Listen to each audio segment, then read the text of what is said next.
hey, if you gave us questions for us to answer and they're not in this video, they're probably going to be in a different part because I'm answering everyone's questions in the same video. Alright, so now here are the Arcade Ganyan, my man. I love him. My He's main great. homie. Pour out some Nuka-Cola, but we're not You doing probably that. But fucking follow both of my You Instagrams, should. you bastard. You don't follow me. Follow Arcade too, because he's cool. And follow both of mine. I like Arcade. He's cool. But so here are the three, like, deep, very good, very, very questions. Not that the other ones weren't good. Yes, they were just absolutely. But you know what I mean. Yeah. Because they're just they're simpler. They're deeper.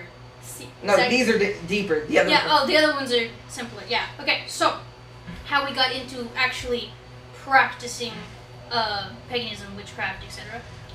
With me, I've always kind of like been on the low, as we answered before. But how I actually got into practicing, knowing what I was doing, was around the time I had my spiritual awakening, which is like late 2015, early 2016.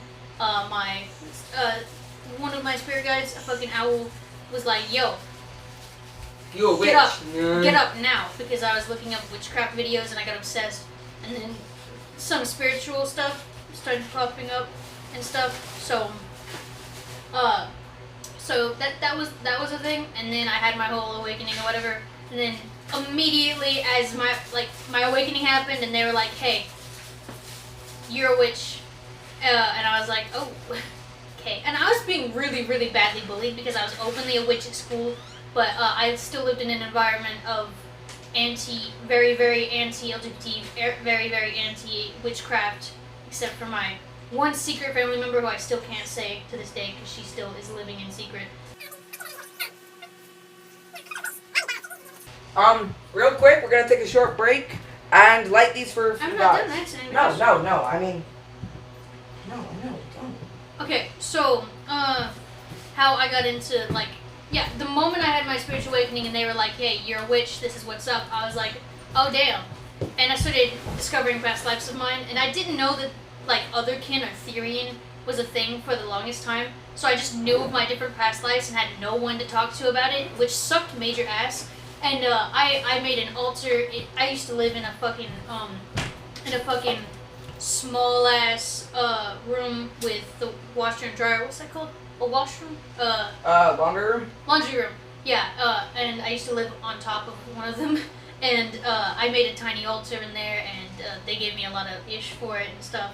It was a really rough time, but the moment I knew, essentially, the moment I had my spiritual awakening, I started practicing in several different ways. I started doing spells more often. I already was doing spells before I even had my spiritual awakening, which, because I'm me, whatever.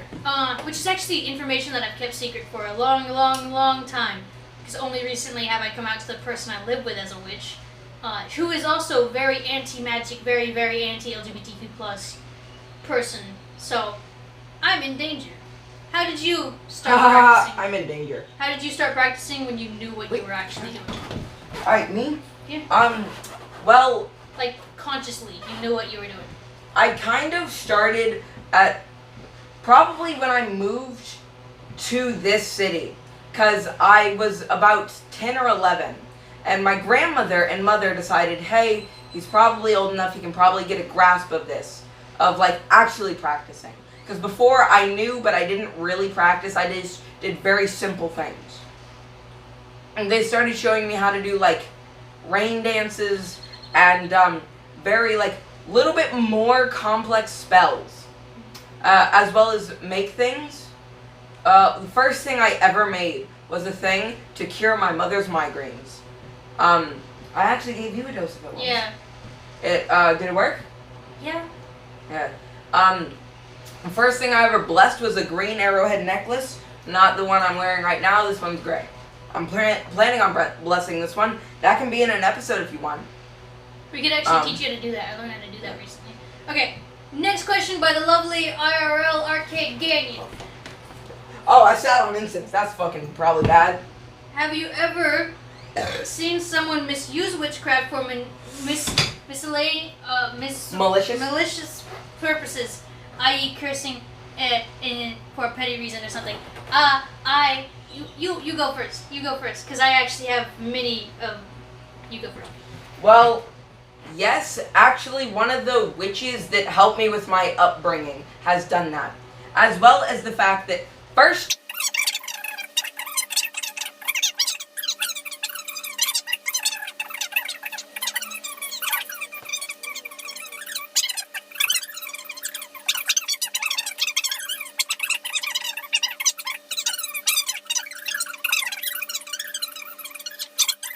Or whatever, your higher self, that would be very, very good, or a deity that you trust and know very close. Also, by the way, I told you, Aphrodite's vibe check. Anyway, so I actually just recently got out of where my god told me that I was finally out of the baby witch stage, and that's when I decided I still identify as a baby witch, but that's me because too. I'm But like, obsessive with learning. I feel like I'm a toddler witch. I want to keep considering myself as a baby witch because I want to keep learning. I'm still not being able to practice completely freely because of the environment I live in. I feel like both of us could do more if we had more freedom. Absolutely. My answer is I've known personally and from afar many witches who have done very violent spells for different reasons, and I actually for different reasons, and have done spells to not just seriously harm, but to literally kill people, and stuff like that. And I still don't have I don't know how to feel about it. I'm not gonna have an opinion about it because I don't want to think about that for too long. But I don't really know enough of many of their stories. So I don't know if they did it for completely petty reasons, but some, it's to the yes. Yeah, what is the question again? If you know, have I known them? Yes. Many of witches have. One of my mom's cousins was taught by one of the two witches in my upbringing.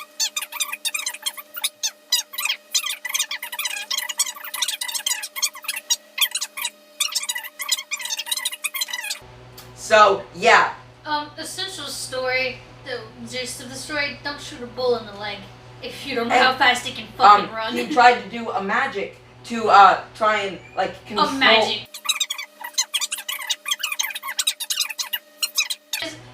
That's just fucking inappropriate. Like, I don't teach him certain spells like that.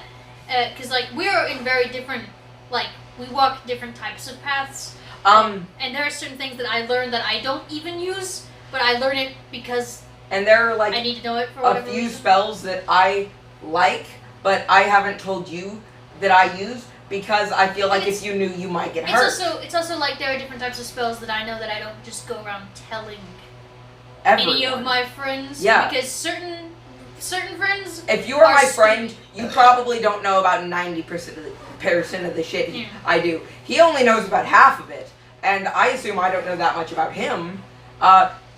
What I'm saying is don't go around sharing everything you do with people who might get hurt with it. What's the weirdest or wildest story you have about your experiences with the pagan and witch communities? Can I go first? Yes. 'Cause I can. This one is not my experience. This one is one of my mother's. She went to a Native American powwow type magic event, and her and my godmother went, and they were there, and in the beginning he was doing some stuff like, aerokinesis and stuff, like some, I don't want to say simple things, but simpler.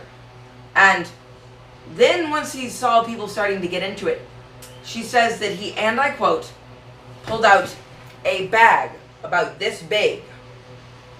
He pulls out a giant white feather and starts throwing several of them on the ground, pulling them out of the same one. This is, they think that it was probably some sort of, illusion type deal, but, so she sees these giant white feathers falling on the ground, and then the Native American kids came out, grabbed them, and started dancing into the powwow. She later on asked my godmother what she saw. She saw something entirely different. This is what makes me think it might have been an illusion type deal. She saw him pull out a small box, pull out the white feather. You mean legitimate illusion magic? Yes. Not magic as in stage magic. No, like actually. Yeah. She saw him pull out a small box, not bag. Like I'm talking about, she saw a drawstring bag, box with a lid, pulls out the same feather, and then starts throwing cotton balls on the ground, and then it ended the same way. Honestly, that is probably one of the coolest stories, and I heard that story when I was about 8, and that is one of the things that made me want to learn that type of magic. I have not yet, but I will tell you when I do. So I actually have a very limited experience with, witchy communities and stuff, because... You want to tell me about one of the stupid things I've done?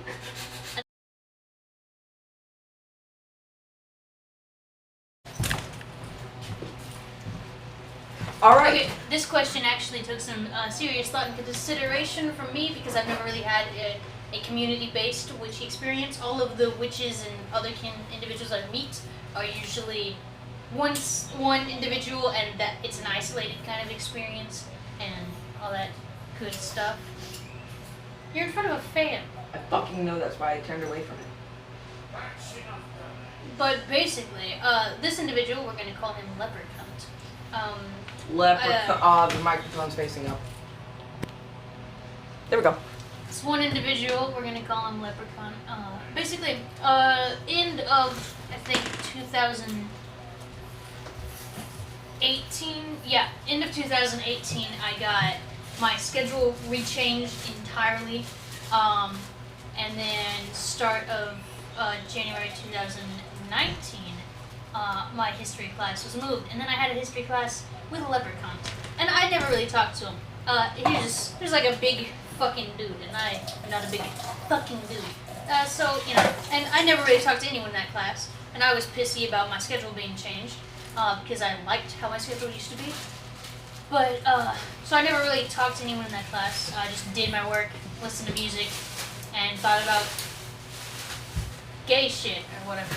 And one day, we moved to different places. I think we were doing a rotation or were sitting in a circle, something like that.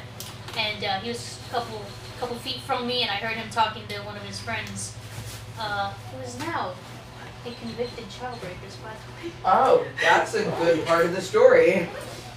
Anyway, he was talking to him, and he was like, he said something about having to be gayed into Valhalla, and then he was like, "It's not gay, I'm a soldier." And I think, now this story, and then we ended up, you know, and then after a while, like, he'd make jokes in class, I'd laugh at them, and stuff like that, and he sat, like, right behind me, and one day, I looked back, and I was like, finally, I'm gonna ask, and I was like, "Are you a heathen, Norse pagan, and/or thing?" And he was like, "Yeah," and I was like, "So am I, because I have Mjolnir, and he had, the wonderful doggy, whose name I don't know how to say properly." No! That's Greek mythology. Oh wait, I was trying to give him a nickname, like the dog was important to the story. Its nickname is Servius then. No, the one that ate Odin in Ragnarok, whose name I don't know how to pronounce properly, so I'm not going to try to. So he had a necklace of them, and I was like, oh. And then we started talking after that, and we liked the same video games. He was pansexual. We vibed for a long time. He was very open about some of his, like, considered flaws or whatever. And I just thought he was really dope, and we really, really connected. Like, we definitely knew each other in another life and stuff like that. And then he started, like, leaving me on scene a lot, ignoring me a lot, but we still dated. And then we broke up because I thought he was going to move to Ireland, and I didn't want him to have to choose between me or Ireland. Foreshadowing. And he doesn't know that's why I did it. He thinks it's just because we wouldn't be able to hang out over the summer. Anyway, and then we come back to school, and we end up having one of the same classes, which is very, very unlikely, statistically speaking, but considering whatever. You have very different last names. And we were in a different, grade. Yeah, we were in a different grade. And we do not have different, very different last names. Oh. What's his last name? Oh, wait, On camera? That's how Am I YouTube, gonna say this on that's camera? how YouTube works. Yeah, so, and then we started talking again. And then after a while, we were on and off talking or whatever, and then we started dating again. And, then he, like, left my school to go to a different school to be a cowboy. And that's not a joke. We're in Texas, by the way, if you could guess. No, I thought we were in New Jersey. One time I threw a potato at him. You know who else likes potatoes? We had a lot of good stories, but a lot of it was a lot of good stories, but ended on a sad. Hold up. So then, in the middle of us dating, I thought things were going really, really well. He just stopped talking to me entirely. Then I looked, and he just blocked me on Instagram. And then I found out he was with someone else. So, cheating. Yeah. His name is Cheating. And Cheerio. best part is, it was one of my abusive exes. So, you know, vibing. And then he told my friend to tell me that he was no good for me, and then blocked my friend. And that was his way of, like, breaking up with me. So, that was incredibly shitty on every possible conceivable level. But a good amount of the story was also dope as hell, because he also made me find out some more of my past lives I didn't even know about until I met him, and I do consider our story to be a good one. I have a similar story I want to tell. Because I'll be telling stories about him, probably, and I know he'll be telling stories about me, but you know, those two stories we'll have to end them very differently. Yeah. I'll have to end mine on with cheating hoe. No, I'll have to end mine on sucks he couldn't get his head out of his own ass to give me a kiss or some shit. I don't fucking know. We'll just have to end our stories very different, and he'll have to be like, no. Yeah. Guys, so I did that. Fuck. I would like to say this is the end of our Witchy Q&A part 2. I have a very similar story, and if you would like to hear that, stick around for Q&A part 3 or 4. Where we ask each other questions. Yeah. Merry we part.